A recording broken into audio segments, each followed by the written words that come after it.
Guys, nakakalungkot. Nasa Nahain, Pagsibol, Cavite, na ako ngayon dito nakatira. Dahil sa parola, ang nangyari doon at kasunod. Naalala niyo sa balita. At saka sa Binondo parola, ngayon dito na kami nakatira dahil nagpagawa kami dati ng bahay dito. Kasi doon delikado na doon. Ngayon dito safe na. Patahimik yung problema. Maraming insekto, lalo na kapag langgam. Red. Ganun. Baka man pumasok na sa ilong ko. Sige na. Yun lang. Nakakalungkot na.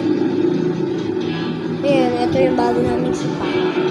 Nandito lang nakita kasi dito yung mga paglaba ni mama. Nanonood ako ng mga videos. Hindi ko alam.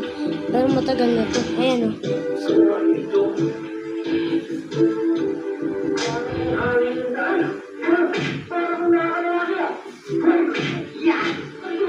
Diba? Nakakatawa? Tawa? Ayun lang. Nagkahiwalay na kami ng friends ko, kaibigan ko. Sila Matmat, Carl, Machu, Titea, Ate Luca, Isko, Kirsten. Pero si Kirsten pinsan ko, at saka si Ken. Si Ken, baby pa.